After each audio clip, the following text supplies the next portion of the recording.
Hey everybody, today we're talking about Superman Up, Up, and Away.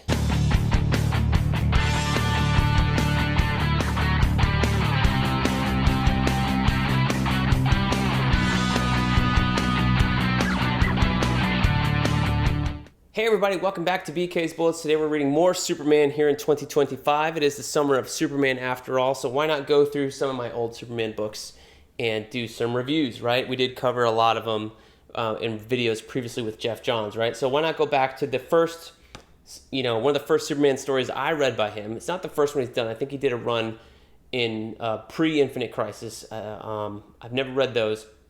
But anyway, this is the first one that I took notice of. This also is co-written by Kurt Busiek. And I think we're going to give Kurt Busiek, don't know how to pronounce his name properly, so apologies. We're going to give him most of the credit here. Mainly because this is an older trade. You might have some trouble finding this if you're going out to seek it. It's certainly available digitally and on the app and all that stuff, but it is presented in the Superman by Kurt Busiek hardcover volume 1, which is out right now. I think volume 2 is coming out also. But if you want to find this story in an available book right now, go search out that hardcover Superman by Kurt Busiek volume 1. It's in there. It's a great storyline. I really love it. What I love about this storyline, not only is it written by two awesome writers, Kurt Busiek and Jeff Johns, and it doesn't really say who wrote what. Like, it doesn't say plotter or scripter or part 1 versus part 2. It's just like they wrote them together. But if, Kurt Busiek's name is coming first, we're going to assume he did a lot of the heavy lifting, so we're going to give him, 60% of the credit, if that's fair.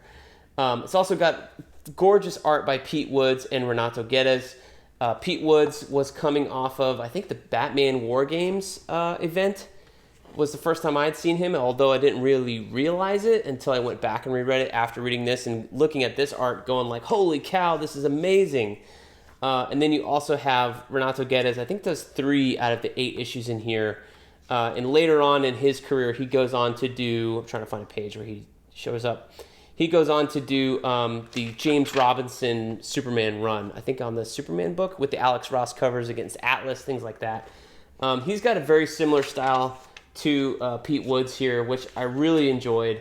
Both of these artists at the time are doing a lot less of, they're letting the coloring do a lot of the work. They're doing a lot less shadows on Superman, on Metropolis.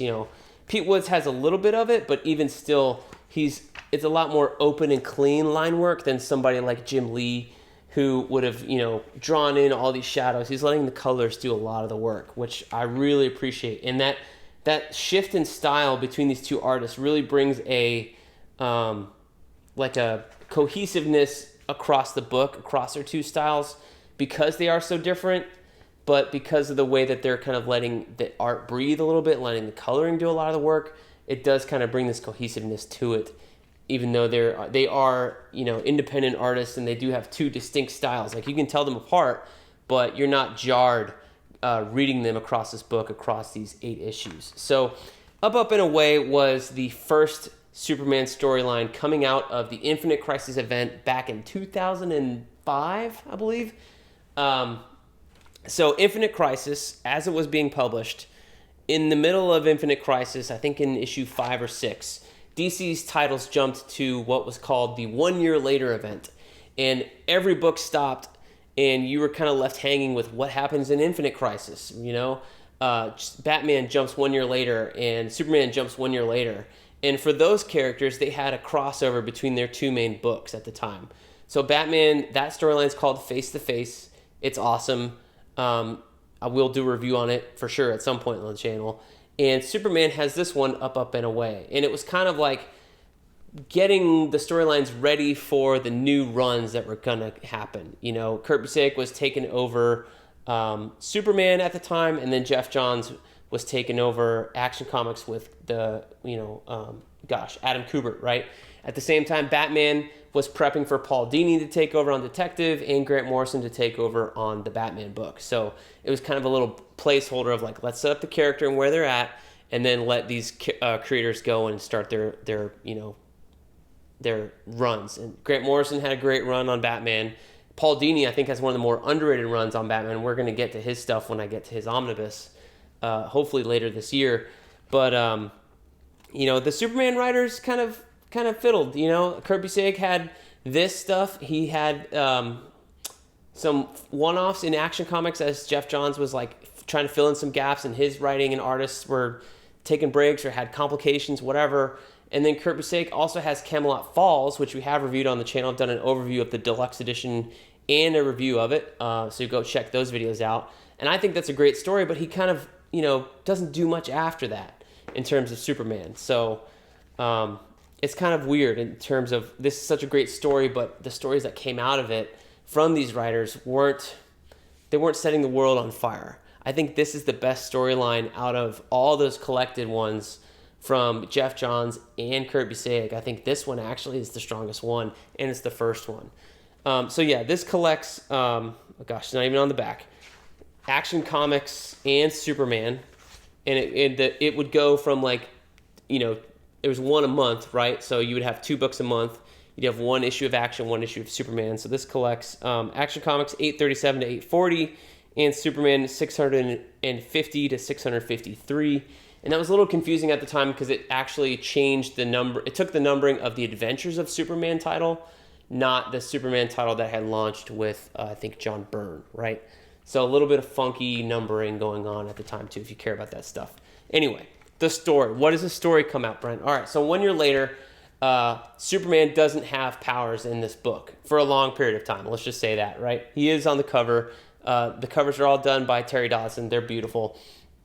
But Superman, Clark Kent is a normal guy in the first couple of issues, and he's been used to being a normal guy. He's been without his powers. So at the time, we didn't know how that happened. It did happen towards the end of Infinite Crisis, and all that was kind of explained. But for just a status quo of Superman, it was like, wow, that's interesting. Okay, he's been human for a whole year up until, you know, issue 3 or 4 of this storyline, right? So what has he been doing up in that year? And you eventually find that out in the 52 series, but that series is less about our main trinity of heroes and more about the characters featured in that book. And we'll talk about that at a later date when we read that, right? 52 is a great series, that's for damn sure, though. But yeah, it has some awesome covers by Terry Dodson. So slowly he's, you know, the end of the first issue, Clark's getting beat up, can't stand up for himself, and then slowly he's trying to, you know, he gets some powers back. There's an interesting thing with the Green Lantern ring in here with Hal Jordan and Hawk Girl. That's a lot of fun. Toyman shows up. Metallo shows up. Lex Luthor's in here. And they're trying to do some setup with Lex Luthor and Metallo in what they eventually do in Last Son here with like the Anti-Superman League, but that kind of went nowhere in that book also. It was just kind of like a one-time thing. But they are doing some setup for that in here. So that's fun. Like Metallo's getting an upgrade. There's a new version of the Kryptonite Man that's featured in here. And some other things. You have Bruno Mannheim making an appearance, you know, Intergang, the whole Metropolis. Like, what's nice about this book is that it has old Superman villains and newer Superman villains that are all being pulled into kind of this one storyline. And they all, whether they're connected or not, they all make sense. I love seeing Livewire. I love discovering... who's the other guy? Is it not Blood Hunt? It's the guy who was in Suicide Squad. Idris Elba's character actually shows up in this storyline. I didn't even know it until I was like, wait, I recognize this guy. There's a puzzle guy, which I'd never heard of, but he's so much fun. Like, part of the fun about Superman villains is that they have to find ways for him to, you know, Silver Sable's in, or Silver Shriek, what's her name? She's in here. They have to find fun ways for Superman to be challenged. And just making these fun and wacky villains is one of these ways. There's like a multiple man kind of duplicate person in here. I can't remember this guy's name. Bloodsport, that's the guy's name with the red bandana, the Bloodsport. See Idris Elba in the Suicide Squad next to John Cena, right? That's the same character apparently. But yeah, and then ultimately devolves into Lex Luthor discovering a Sunstone crystal and getting like a giant Sunstone kryptonite robot to battle him in Metropolis. It's just big, like, kaiju fun. And then, you know, that ends in a satisfying way to where you can kind of understand why Lex kind of does what he does here in Last Son, even though this is a beautiful story and it wraps up very nicely, I will say that. So it's a fun little 8 issues. And I think all you need to know going into it is just, hey, Superman's had some time without his powers. It eventually does explain what happens. Or why he lost his powers, but that's not important to the storyline. The main storyline is Superman, Clark Kent, reconnecting with his wife, reconnecting with himself as a person, and then reconnecting to Metropolis as a hero with powers and realizing, he doesn't need to be Superman, but at the same time, when he is Superman, he can do so much more. And that's the awesome part about this storyline here in Up, Up, Away. It's just instilling that Superman, feeling of hope into comics at the time. And that was a whole lot of fun. So really enjoyed this storyline. Highly recommend it. Either go seek out the trade, go seek it out on the app, or in that Kurt Busiek hardcover. It's a great storyline. One of my favorites. Superman Up, Up, and Away. Hope you guys enjoyed this review. Let me know what you thought of this book down below in the comments. And we'll see you guys next time in the Funny Pages.